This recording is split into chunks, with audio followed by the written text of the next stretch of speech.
네, 여러분 안녕하세요. 반갑습니다. 우리 이번 시간에는 우리 여호수아 1장 내용을 함께 살펴보면서 어떠한 내용들이 담겨져 있는지를 우리 교재에 나와 있는 질문지 중심으로 한번 살펴보면서 오늘 강의를 이어나가 볼까 합니다.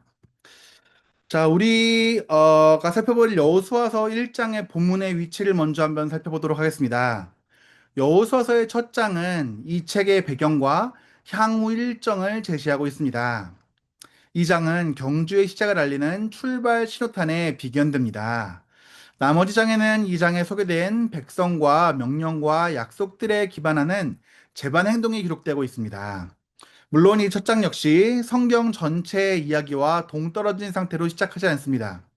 앞서 언급했듯이 여호수아서는 영화 후속편의 첫 장면과도 유사합니다. 여기에는 모세오경에서의 등장인물들과 주제들이 계속 이어집니다. 모세오경 마지막 부분에서 모세는 죽었고 바로 이 시점에서 여호수아 1장이 시작됩니다. 이러한 본문의 위치에서 우리가 살펴볼 여호수아 1장이 위치하고 있습니다. 전체적인 큰 맥락을 보게 되면요, 모세가 떠난 시점에서 여호와 하나님은 여호수아에게 담대함과 모세 율법에 대한 순종으로 백성들을 약속의 땅으로 인도하라는 임무를 맡기시게 됩니다.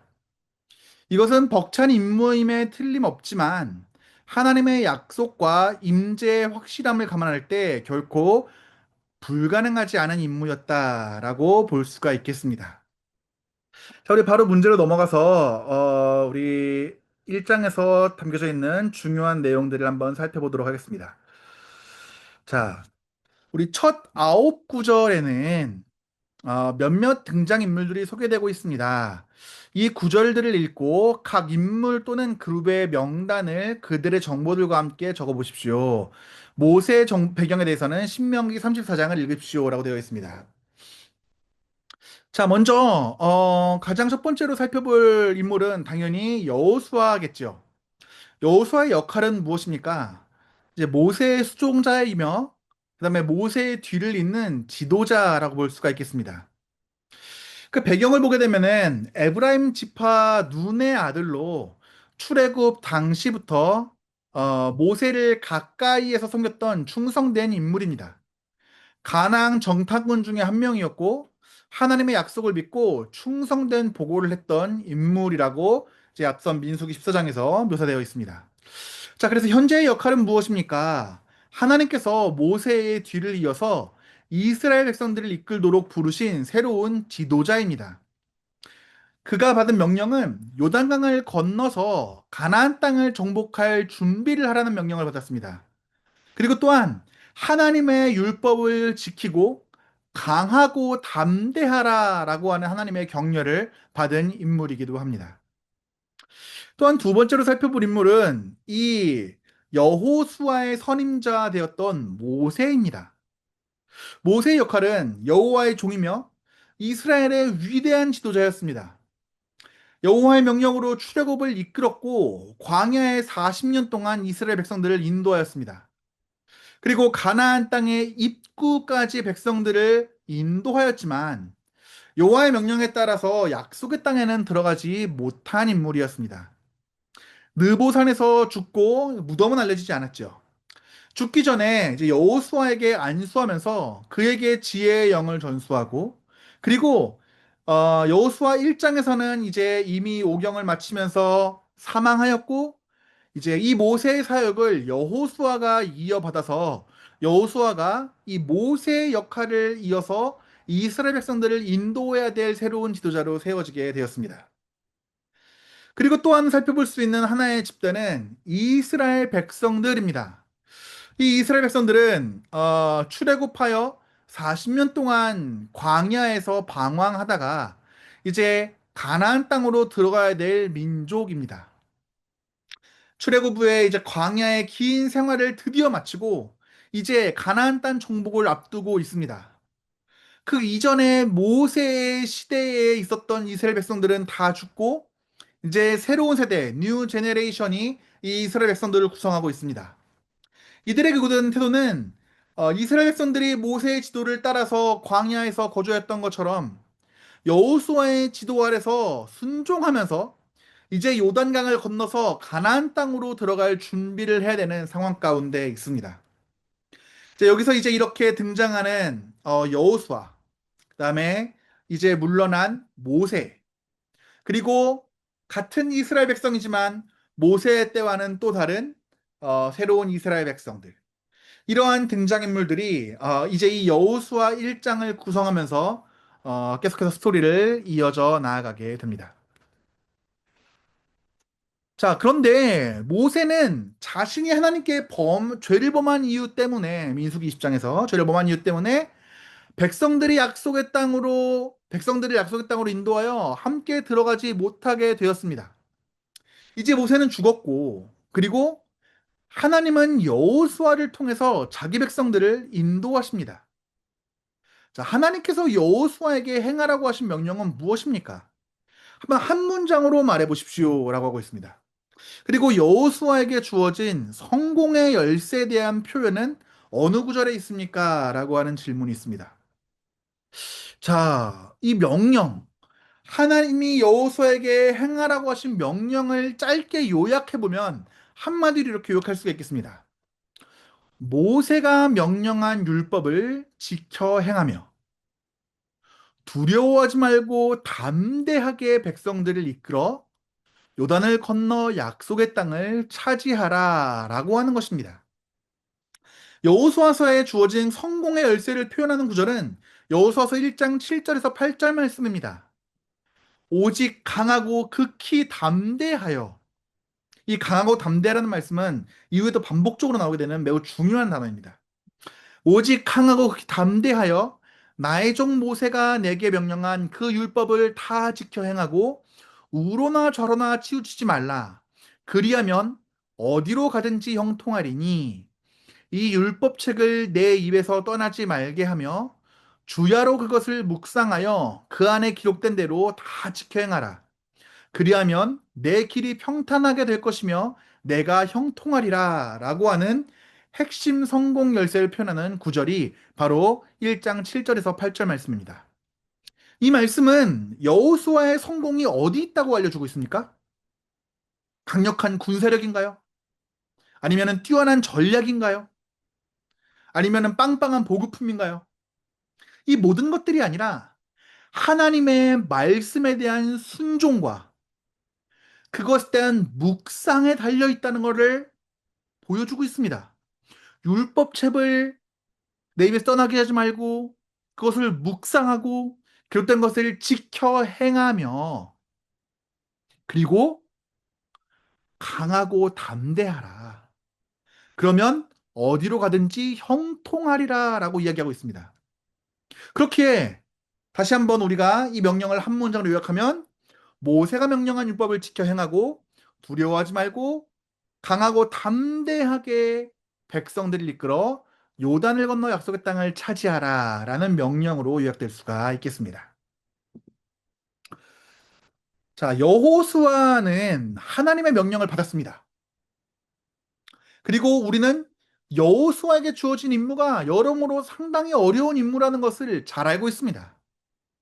하나님께서는 이 여호수아에게 강하고 담대하라라고 하는 명령을 몇 번을 말씀하실까요? 그리고 어떠한 두려움들이 있겠습니까? 자, 하나님께서는 여호수아에게 강하고 담대하라라고 하는 명령을 세 번을 반복해서 말씀하십니다. 여호수아 1장 6절, 7절, 9절을 보게 되면 강하고 담대하라. 오직 내가 강하고 극히 담대하여 내가 내게 명령한 것이 아니냐? 강하고 담대하라라고 얘기하고 있습니다. 왜 하나님께서는 여호수아에게 반복적으로 이렇게 강하고 담대하라라고 말씀하셨을까요? 이처럼 반복되는 명령이 주어지는 이유는 그만큼 여호수아가 처한 상황이 매우 두렵고 중대한 사명이었다는 것을 보여주고 있습니다. 그러니까 아니 두려워할 이유가 없는 상황이면 하나님께서 강하고 담대하라라고 하실 필요가 없겠죠.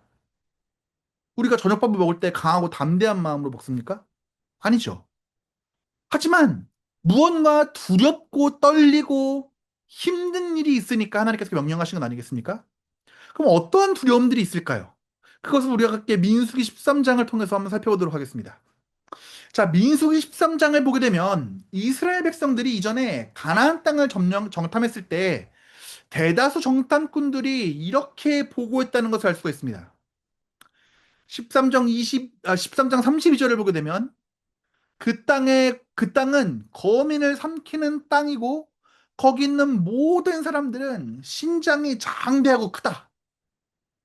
33장을 보면 안악자손 거인들을 모았고 그리고 정탐꾼들은 스스로를 메뚜기 같다고 여겼다. 결론적으로 어땠습니까? 그래서 백성들은 두려워하고 떨고 모세와 아론을 원망하면서 애굽으로 돌아가기를 원하였습니다.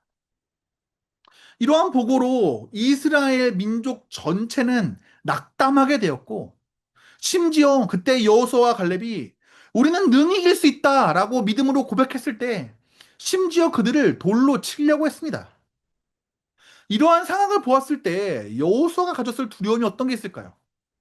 첫 번째로는 거대한 적들에 대한 두려움이 있을 수 있습니다. 안악자손같이 기골이 장대하고 커다라고 전투에 능한 사람들과 함께 싸워야 될 전투에 대한 두려움이 있었을 수 있죠. 그리고 또 하나는 백성들의 불신과 반항에 대해서 또 염려했을 수 있습니다. 과거처럼 이 백성들이 불순종하면 어떻게 할까? 과거처럼 하나님 말씀을 믿지 못하고 담대하게 나아가지 못하면 어떡할까? 하는 그러한 두려움도 있었을 것입니다.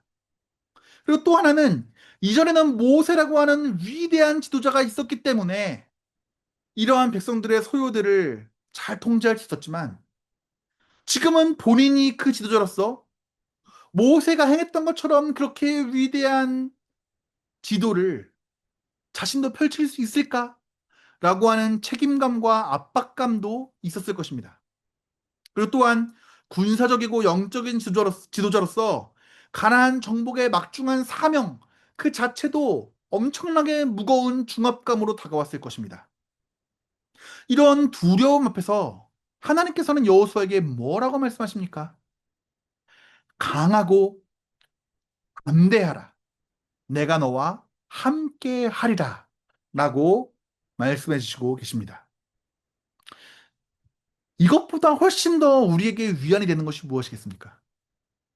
어린아이가 앞으로 나아갈 때 두려운 일들이 있지 않습니까? 예를 들어서 저기 멀리서 목줄 메고 있는 강아지가 있다든지 아니면 지나가는 골목길이 깜깜하게 불 꺼진 골목길이라든지 두려울 때 그 아이가 담대해지는 방법이 무엇입니까? 사랑하는 부모가 그의 옆에 서서 그의 팔을 잡아주고 그의 품을 안아주면서 아빠가 같이 있으니까 엄마가 같이 가니까 무섭지 않아 라고 이야기할 때 그 아이는 더 이상 두려워하지 않고 그 길을 지나갈 수 있었을 것입니다. 마찬가지로 여호수아 역시 하나님께서 강하고 담대하라라고 말씀하시면서 내가 너와 함께 하리라 라고 말씀해 주셨습니다. 이 말씀 덕분에 여호수아는 강하고 담대하게 이러한 두려움들을 이겨낼 수가 있었을 것입니다. 자, 여호수아에게는 두려워할 수밖에 없는 충분한 이유들이 앞서 봤던 것처럼 있었습니다. 그런데 하나님께서는 강하고 담대해야 될 더 큰 이유들을 말씀해 주셨습니다. 하나님께서 여호수아에게 강하고 담대해야 될 이유들로 제시한 것들을 한번 적어 보십시오. 주된 이유는 무엇입니까? 라고 있습니다. 자, 여호수아 1장 1절에서 9절을 보게 되면은 여러 가지 강하고 담대해야 할 이유들에 대해서 근거들이 나오게 됩니다. 자, 첫 번째로 강하고 담대해야 할 이유는 무엇입니까? 첫 번째로 하나님께서 땅을 주시기로 약속해 주셨습니다. 내가 그들의 조상에게 맹세하여 그들에게 주리라 한 땅을 이 백성에게 차지하게 하리라. 하나님께서 그 땅을 이미 주시기로 약속해 주셨기 때문에 그는 두려워할 필요가 없습니다. 그 약속을 하신 분도 하나님이시고 약속을 이루실 분도 하나님이시기 때문입니다. 두 번째는 하나님이 여호수아와 함께 하실 것이기 때문입니다. 내가 모세와 함께 있었던 것 같이 너와 함께 있을 것이라. 내가 너를 떠나지 아니하며 버리지 아니하리니. 하나님께서 힘이 되어 주셨기 때문에 모세 역시 위대한 지도자로 이스라엘 백성들을 이끌 수 있었습니다. 여호수아는 모세의 바로 옆에서 그러한 사실들을 분명하게 알고 지켜보았습니다. 그러기에 모세와 함께하였던 그 하나님께서 여호수아와 함께 하신다고 약속해 주셨을 때 그 하나님의 동행하여 주심이, 그리고 너를 떠나여 버리지 아니할 것이라고 하는 하나님의 약속이 그가 담대하게 나아갈 수 있는 중요한 이유였습니다. 세 번째는 그 누구도 여호수아를 당할 수 없었기 때문입니다. 1장 5절 말씀을 보게 되면 너의 평생에 너를 능히 대적할 자가 없으리니 라고 하나님께서 말씀하셨습니다. 기골이 장대한 적국의 사람들도, 그 다음에 연약한 마음으로 쉽사리 배신하는 이스라엘 백성들도, 그 누구도 하나님과 동행하는 여호수아를 당해낼 수 있는 사람은 없었습니다. 그렇기 때문에 여호수아는 강하고 담대할 수 있었습니다. 그리고 다음으로는, 네 번째로는 율법을 따라 살면 형통하게 될 것을 약속해 주셨기 때문입니다. 하나님께서 모세를 통하여 주신 그 율법을 주야로 묵상하고 지키면은 어디로 가든지 형통하고 내 길이 평탄하게 될 것이라고 약속해 주셨습니다. 그래서 여호수아가 나아가야 될 길은 아무것도 알 수가 없고 어디로 나가야 될지 모르는 길이었지만 분명한 이정표가 있는 길이었습니다. 율법을 따라 걸어 나아가면 형통에 이르게 된다는 분명한 방향이 제시된 길이었습니다. 마지막으로 다섯 번째는 이 모든 명령이 하나님께로부터 나온 것이기 때문입니다. 이것은 인간의 욕심이나 사람의 바램이나 사람의 목적을 가지고 나아가는 것이 아니라 위대한 하나님께서, 여호와께서 그에게 명령하신 사명이었기 때문입니다. 내가 내게로 명령한 것이 아니냐, 강하고 담대하라고 하나님께서는 말씀하셨습니다. 자, 그렇다면 이 모든 것을 종합하여 보았을 때 주된 이유는 무엇입니까? 주된 이유는 결국엔 하나입니다. 하나님이 여호수아와 함께 하시며 결코 떠나지 아니할 것이기 때문에 이 약속은 여호수아의 담대함의 근본적인 근거이고 어떠한 외적인 조건들보다 훨씬 더 큰 신뢰의 이유가 됩니다. 하나님 자신이 임재와 동행하시기로 약속하셨고 실제로 그렇게 해주시는 것이 여호수아의 담대함의 핵심이다라고 이야기할 수가 있겠습니다. 자, 다음 문제입니다. 우리가 이 본문에 어느 정도 주의를 기울이다 보면 모세의 존재감에 대해 잊어버리기가 쉽지가 않습니다. 이 장에서는 여호수아의 지도력, 그리고 모세의 지도력을 통해 하나님이 자기 백성을 다루시는 모습들 사이에 연속성을 보여주는 중요한 요소들이 있습니다. 이러한 사실은 여호수아에게 어떠한 확신을 제공해 주었습니까? 자, 모세와의 연속성을 통해 여호수아가 받은 확신에 대한 어떤 것들이 있을까요? 첫 번째로는 하나님의 약속은 변하지 않는다라고 하는 확신입니다. 하나님께서는 여호수아에게 내가 모세에게 말한 바와 같이, 1장 3절입니다. 그리고 내가 모세와 함께 있었던 것처럼 너와 함께 있을 것이다 라고 1장 5절입니다. 이렇게 말씀하십니다. 이것은 하나님께서 모세와 맺으신 언약과의 약속이 이제는 여호수아에게도 동일하게 이어지고 있다는 것을 보여주게 됩니다. 여호수아는 모세 시대에 주었던 하나님의 약속이 자기 시대에도 그대로 유효하다는 것을 확신할 수가 있었습니다. 두 번째로 하나님의 임재와 도우심이 동일하게 지속된다라고 하는 확신이었습니다. 모세가 위대한 지도자가 될 수 있었던 이유는 그 자신의 능력 때문이 아니라 하나님의 임재와 도우심 때문이었습니다. 하나님은 여호수아에게도 너를 떠나지 아니하며 버리지 아니하리니라고 약속해 주셨습니다. 여호수아는 모세처럼 자신도 하나님과 동행하게 될 것이라는 확신을 가질 수가 있었습니다. 세 번째는 지도자의 사명이라고 하는 것이 사람으로부터 오는 것이 아니라 하나님으로부터 온다는 확신입니다. 이제 모세는 죽었습니다.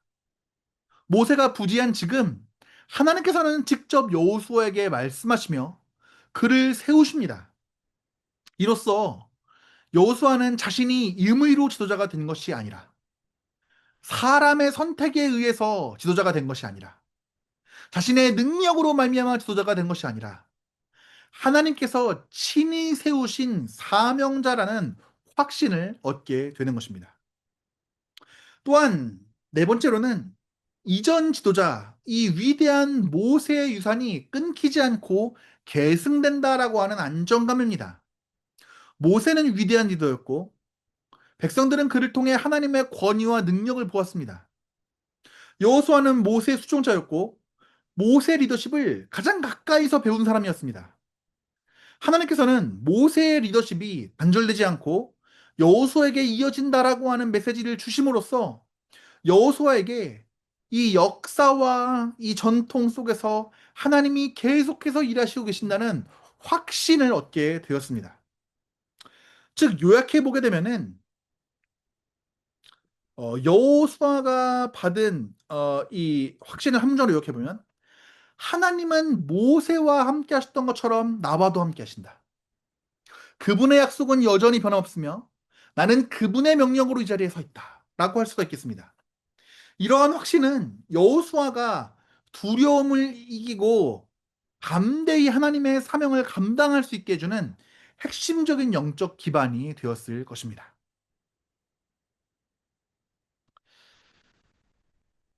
자, 우리 계속 이어서 다음 문제 한번 살펴보도록 하겠습니다. 자, 여호수아 이 이스라엘 백성은 사실상 자신들의 생애 동안 바로 지금 이 순간을 기다려 왔을 것입니다. 여호수아의 수행원들이 이제 준비해라는 명령을 내렸을 때 백성들은 어떤 감정들을 경험했을 것으로 생각되어지나요? 자, 여호수아 1장 10절에서 18절 말씀을 보게 되면 여호수아가 관리자들과 두 지파 반지파, 그러니까 루벤과 갓과 므낫세 반지파에게 명령을 내리고 그들은 적극적으로 순종하며 여호수아의 권위를 인정합니다. 자, 이 본문을 바탕으로 이스라엘 백성들이 이 순간 느꼈을 법한 이 감정들은 다음과 같습니다. 첫 번째로 기대감과 희망입니다. 수십 년간 광야를 떠돌며 약속의 땅만 바라보고 있었던 이스라엘 백성들에게 실제 이제 정복의 명령이 주어진 것은 마침내 그들의 꿈이 현실이 되는 순간이었습니다.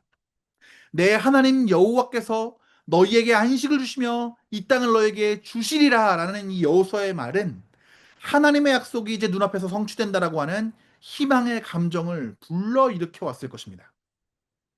두 번째는 긴장과 두려움입니다. 가나안 정복은 단순한 이주와 이사가 아닙니다.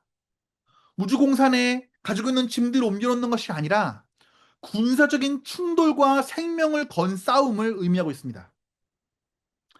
그리고 선조들을 통해서 들었던 이전의 정탐 보고 민수기 13장에서 들려왔던 그 네거티브한 정탐 보고를 기억하던 사람들은 여전히 거대한 성읍과 강력한 민족들에 대한 두려움을 품고 있었을 수 있습니다. 특히 가족들을 요단 동편에 남겨두고 전쟁에 참여했던 두 지파 반은 안전과 생존에 대한 불안함을 느꼈을 수도 있습니다. 세 번째는 책임감과 결단입니다. 여호수아의 지도력 아래서 하나님의 명령에 응답하는 바로 그 순간 각 지파와 백성들은 자신의 믿음과 순종을 행동으로 증명해야 했습니다. 1장 16절을 보게 되면 당신이 우리에게 명령하시는 모든 것을 행하겠고 라고 하고 있고 18절을 보게 되면 누구든지 당신의 명령을 거역하고 라고 되어 있는데 이러한 말을 보게 되면은 공동체 전체가 가지고 있는 결속과 책임감을 보여주고 있습니다. 그들은 지도자에게 충성하고 이제 분명한 결단을 가지고 행동해야 될 시간임을 깨달았을 것입니다. 마지막 네 번째는 신뢰와 안도감입니다. 백성들은 여호수아를 통해 하나님의 명령을 들으며 그가 모세와 같은 지도자라는 것을 확인합니다. 1장 17절 말씀을 보게 되면 당신이 우리에게 명하시는 모든 것을 행하겠고 오직 당신도 당신의 하나님 여호와께서 모세와 함께 하신 것 같이 함께 하시기를 원하나이다 라고 말함으로써 백성들은 모세와 같은 지도자 여호수아, 그리고 그 여호수아를 넘어서 그 뒤에 함께 하시는 하나님의 인도하심에 대한 신뢰, 그 신뢰를 가지고 여호수아에 대한 안도감을 표현하고 있는 것입니다. 자, 모든 것을 요약해 보면 이렇습니다. 이스라엘 백성들은 기대감, 두려움, 책임감, 신뢰, 안도감, 이러한 복합적인 감정들을 경험했을 것입니다. 오랜 기다림 끝에 약속의 성취를 눈앞에 두고 있는 이 순간은 전쟁의 불확실함 속에서도 하나님이 함께 하실 것이라는 믿음으로 말미암아 용기와 희망이 넘쳐나는 시간으로 기억되었을 것입니다. 자, 이어지는 질문을 보게 되면, 자, 이 장은 하나님이 자기 백성을 인도하는 방식에 대한 특정 논리를 전달하기 위해 특별히 구성되어 있습니다. 하나님은 자기 백성에게 어떤 방식으로 말씀하시며 그들을 어떤 방식으로 인도하십니까? 자, 여호수아 1장은 단순한 명령 전달이 아닙니다.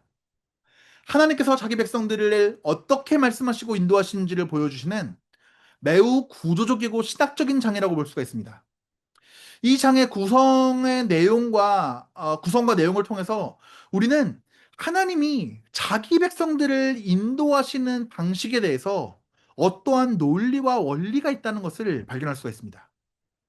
첫 번째로는 하나님은 지도자를 통해서 백성에게 말씀하신다는 사실입니다. 하나님께서는 백성 전체에게 직접 말씀하실 수 있음에도 불구하고 그렇게 하시기보다는 선택된 지도자인 여호수아를 통해서 자신의 뜻을 전달하십니다. 1장 1절에서 여호와께서 모세의 수종자 눈의 아들 여호수아에게 말씀하여 이르시되 라고 시작합니다. 이러한 방식은 하나님이 모세에게 하셨던 것과 똑같은 패턴이고 지도자를 세우고 그를 통해서 이스라엘을 인도하시는 방식입니다. 여기는 어떠한 실효적인 원리가 있을까요? 하나님은 언약 공동체 안에서 질서를 세우시고 그 질서 속에서 권위를 가진 사람들을 통해 말씀하십니다. 두 번째로는 하나님은 말씀과 약속을 통해서 인도하신다라는 것입니다. 하나님은 여호수아에게 가나안 땅을 주시겠다고 과거에 이제 모세와 조상들과 약속하신 그 약속을 반복해서 상기시키십니다. 그 약속은 새로운 세대에게도 동일하게 적용됨으로써 하나님의 인도하심은 일관되고 신실하다는 것을 보여주게 됩니다. 여기는 어떠한 신학적인 원리가 있을까요? 하나님의 인도하심은 언약에 근거한 말씀 중심의 인도이고 과거와 현재를 연결하는 언약의 연속성에 기반하고 있다는 것을 알 수가 있습니다. 세 번째는 하나님은 순종을 통해 백성을 인도하신다는 사실입니다. 여호수아에게 율법을 지켜 행하라, 주야로 묵상하라, 좌로나 우로나 치우치지 말라라고 말씀하십니다. 백성이 형통하고 평탄한 길을 걷기 위해서는 하나님의 말씀에 대한 전적인 순종과 묵상이 전제가 되어야 했습니다. 여기에는 하나님의 인도하심은 말씀에 순종하는 자에게 실제적으로 역사한다는 신학적인 원리를 발견할 수가 있습니다. 이것은 하나의 영적인 원리이자 공동체적인 실천의 기준으로도 볼 수가 있습니다. 마지막으로 네 번째는 하나님은 함께 하심으로 인도하신다. 그러니까 어, 하나님은 단지 백성들을 너희들끼리 가라라고 말씀하지 아니하시고 동행하심으로 내가 너와 함께하리니 너를 떠나지 아니하며 버리지 아니하리라라고 하는 동행하심으로 임재하심으로 백성의 여정을 이끄시는 하나님이십니다. 단지 명령을 내리고 나는 뒤에서 명령할 테니 너는 그냥 따라라. 이것이 아니라 당신의 임재하심으로 백성과 함께 하시는 것이죠. 이것은 하나님이 초월적으로 명령하시는 하나님이실 뿐만 아니라 내재적으로 동행하시며 백성의 모든 상황 가운데 함께 하시는 분이라는 것을 알려줍니다.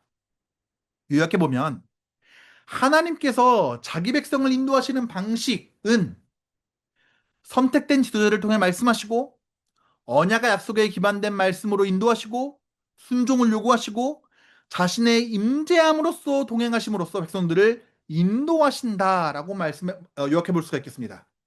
이러한 논리를 통해 하나님은 단지 명령자가 아니라 관계 속에서 인도하시며 책임지시는 언약의 하나님으로 나타나게 됩니다.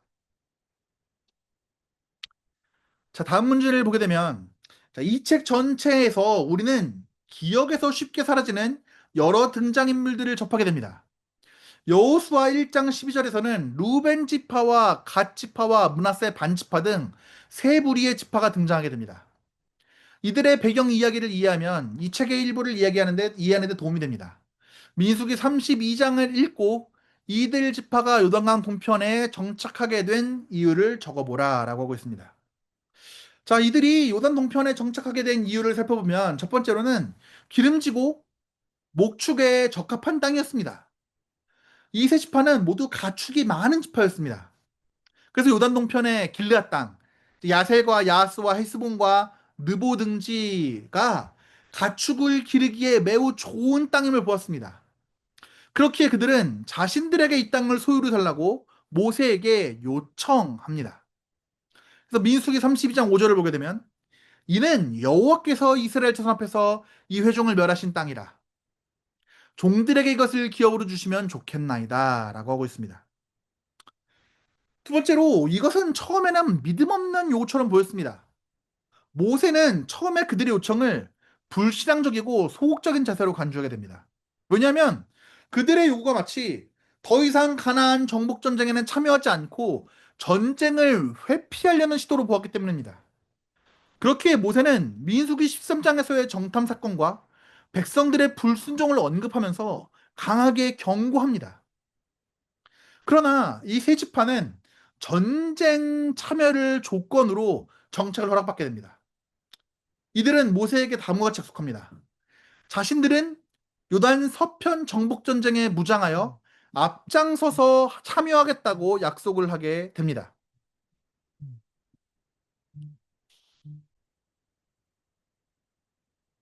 죄송합니다. 제가 잠깐 강의가 기술적인 문제로 끊겼었습니다. 이어서 계속하겠습니다.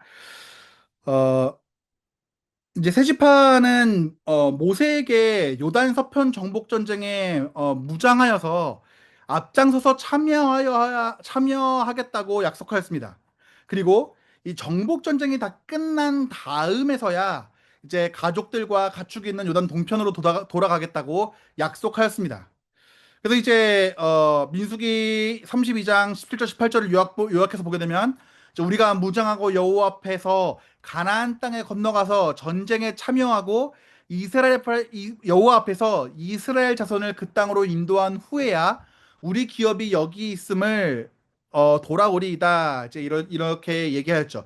그래서 이제 이 약속을 모세가 받아들이고 그 땅을 기업으로 분배를 하게 됩니다. 요약해 보면은 르우벤 지파와 갓 지파와 므낫세 반 지파는 가축이 많았습니다. 그래서 목축에 적합한 요단 동편 땅을 보고 그곳에 정착하길 원했고 전쟁에 끝까지 참여하겠다라고 하는 조건으로 모세 허락을 받아서 정착하게 되었습니다. 자, 이 배경을 알고 여호수아서 1장 12절 이하에서 이들이 자신의 약속을 지키고 전쟁에 나서겠다고 다시 확인하는 장면에 의미가 보다 분명하게 나타나게 됩니다. 그러니까 그들의 순종은 과거에 있던 언약의 성실한 이행인 동시에 공동체가 하나됨을 보여주는 중요한 신학적인 요소를 드러내고 있는 것입니다. 자, 여호수아는 자신의 연설에서 하나님이 이스라엘에게 주시는 선물의 땅의 의미를 이해할 수 있도록 한 가지 중요한 단어를 사용하고 있습니다. 이 단어는 무엇이고 의미는 무엇입니까? 자, 이 단어가 무엇이지요? 한번 여러분 답해 보십시오. 이 단어가 무엇입니까? 네, 대답했을 것이라고 믿고 말씀드리겠습니다. 바로 기업이죠, 기업. 이제 히브리어로 보면 나할라라고 하는 이 기업입니다. 여호수아서 1장 6절을 보게 되면 강하고 담대하라. 너는 내가 그들의 조상에게 맹세하여 그들에게 주리라 한 땅을 이 땅에게 차지하게 하리라라고 하는데, 여기서 이제 차지하게 하리라라고 하는 말은 기업으로 주리라라고 하는 의미를 가지고 있습니다. 이제 이후에서 이제 여호수아서 전체에서 이 땅은 계속해서 기업으로 주신 땅이라는 말로 반복되게 됩니다. 그렇다면 이 기업, 나할라라고 하는 이 말의 의미는 무엇일까요? 첫 번째로 하나님의 선물입니다. 이 땅은 인간의 노력의 대가가 아니라 하나님의 일방적인 은혜와 약속에 따라 주어지는 것입니다. 그렇기 때문에 이 땅은 소유가 아니라 선물, 상속이라고 하는 개념에 훨씬 더 가깝습니다. 두 번째는 언약적 약속의 성취를 담고 있는 단어입니다. 이 기업이라고 하는 단어는 아브라함과 그의 후손에게 주시겠다고 약속하신 땅, 창세기 12장과 15장에 나타난 그 하나님의 약속의 땅을 기억하게 됩니다.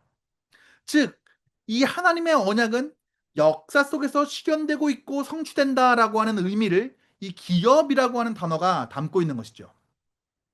셋째로 세대 간에 이어지는 지속적인 유산, 지속적인 소유를 드러냅니다. 이 기업은 개인에게 주어지는 것이 아니라 공동체와 후손에게 주어지는 유산입니다. 땅의 주권은 여전히 하나님께 있습니다. 이스라엘은 그것을 관리하고 누리는 청지기로서 이해가 됩니다.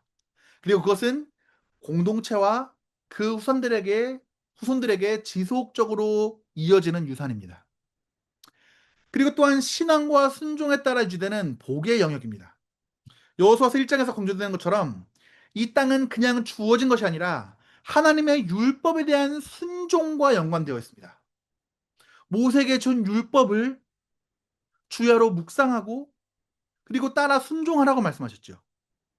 기업은 은혜로 주어집니다. 하지만 불순종하면 박탈당할 수 있다라고 하는 그 신앙의 순종의 하나의 시험장으로도 볼 수가 있습니다. 즉 기업은 여호수아가 하나님의 약속의 땅을 표현할 때 사용한 핵심 단어로, 그것은 단순한 물리적 소유가 아니라 하나님의 은혜, 언약의 성취, 공동체적인 유산, 신앙의 책임을 포괄하는 깊은 신학적 의미를 담고 있으며, 또 이 기업이라는 단어를 통해서 이스라엘은 가나안 정복을 단순히 군사적 승리의 차원이 아니라 하나님의 신실하신 선물과 언약의 성취로 받아들일 수 있게 되는 것입니다. 자, 다음 문제를 보겠습니다. 지금까지의 성경 이야기에 비추어 볼 때 여호수아 1장 16절 18절에 나타난 백성들의 반응에서 놀라운 점은 무엇입니까? 이들과 똑같은 임무에 이전 세대가 어떻게 반응했는지를 요약하는 민수기 14장 36, 38절을 읽어보고 비교해 보십시오. 자, 여호수아 1장 16절에서 18절, 현재 세대의 반응이죠. 어, 당신이 우리에게 명령하신 모든 것을 우리가 행할 것이며, 당신이 우리에게 보내시는 모든 곳을 우리가 가리이다. 누구든지 당신의 명령을 거역하며 당신의 말씀을 듣지 아니하는 자는 죽임을 당하리니 오직 강하고 담대하소서. 자, 핵심적인 반응이 무엇입니까? 전적인 순종을 약속합니다. 모든 것을 행하겠습니다. 어디로든지 갈 것입니다. 완전한 순종을 약속하고 있습니다. 또한 지도자에 대한 충성입니다. 모세의 권위를 인정하며 그에 복종할 것을 다짐합니다. 누구든지 아, 어디로든지 보내는 것은 우리가 갈 것이며 모든 명령한 것을 우리가 행할 것이라고 이야기합니다. 또한 나아가서 불순종할 사람들에 대해서 경고도 합니다. 누구든지 당신의 명령을 거역하며 당신의 말씀을 듣지 아니하는 자는 죽임을 당하리니 공동체의 질서와 순종의 중요성을 인식하고 있습니다. 뿐만 아니라 되려 여호수아를 격려합니다. 오직 강하고 담대하소서라고 말합니다. 놀랍지 않습니까?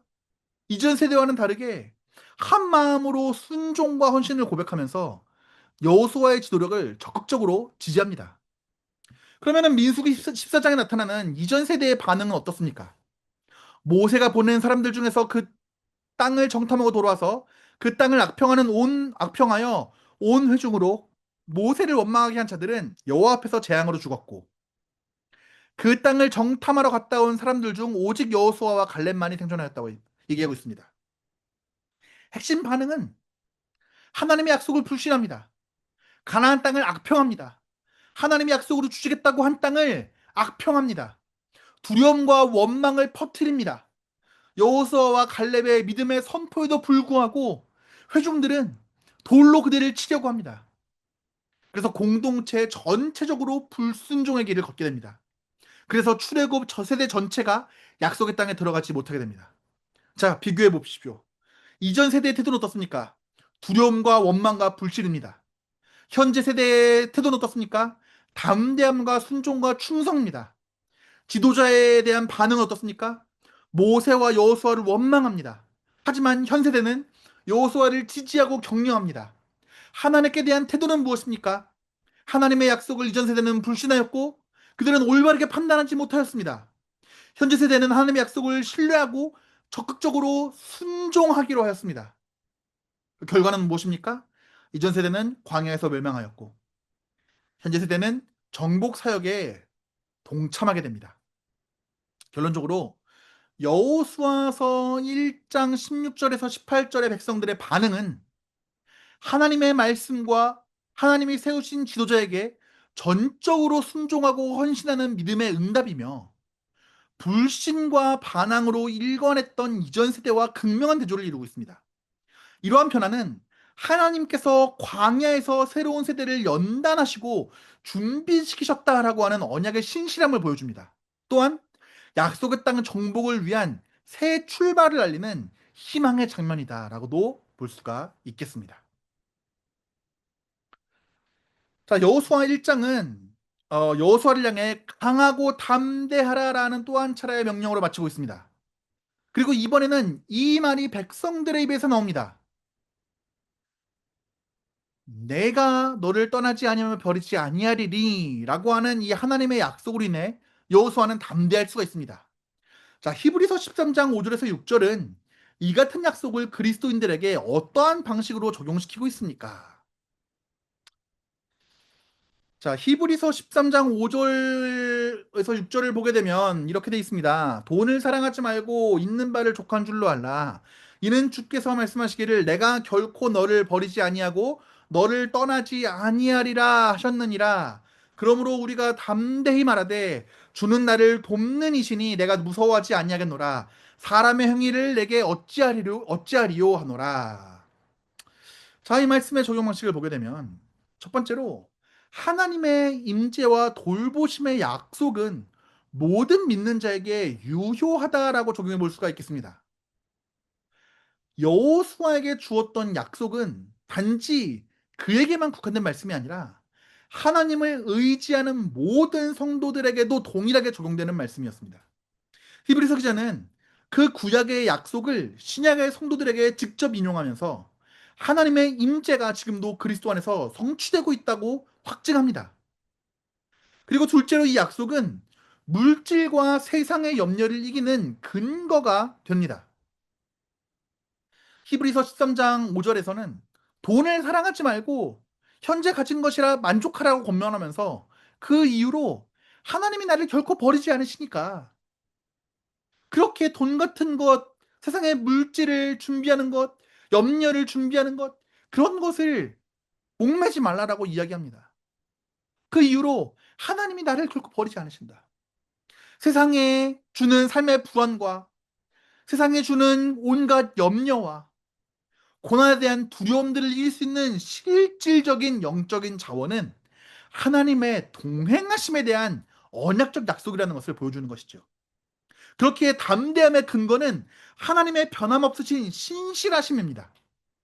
히브리서 13장 6절은 그러므로 우리가 담대히 말하되 라고 연결하고 있는데 이것은 여호수아처럼 하나님의 신실하신 동행에 대한 믿음의 담대함이 그 근원으로 있다는 것을 보여주게 됩니다. 그리스도인들도 여호수아와 마찬가지로 하나님이 동행하시고 하나님이 우리와 함께 하신다는 그 약속을 근거로 세상에 주는 염려에 두려워하지 않고 담대히 살아갈 수가 있습니다. 요약해보면 히브리서 13장 5절에서 6절은 여호수아 1장 5절에서 하나님이 여호수아에게 주신 약속을 신약의 모든 신자에게 동일하게 적용하면서 그 약속이 불안, 두려움, 물질적 염려 속에서도 담대하게 살아갈 수 있는 근거임을 강조합니다. 즉 하나님의 함께하심은 과거의 지도자뿐만 아니라 오늘날 모든 믿는 자들에게도 동일하게 유효한 현실임을 선포하고 있는 것입니다. 이처럼 하나님의 약속은 시대를 초월해 신실하게 성취되며 그분의 임재는 오늘날 우리에게도 담대함과 평안함을 주는 궁극적인 힘이라는 것을 우리는 말씀을 통해 발견할 수가 있습니다. 자, 우리가 이렇게 돼서 여호수아 1장에 있는 모든 문제들을 살펴보았습니다. 그러면서 이 여호수아 1절에 있는 말씀이 단순히 역사적인 사건이 아니라 이 신약과 현대를 넘나들면서 우리에게 말씀하신 하나님의 말씀이시라는 것을 우리는 확인할 수가 있었습니다.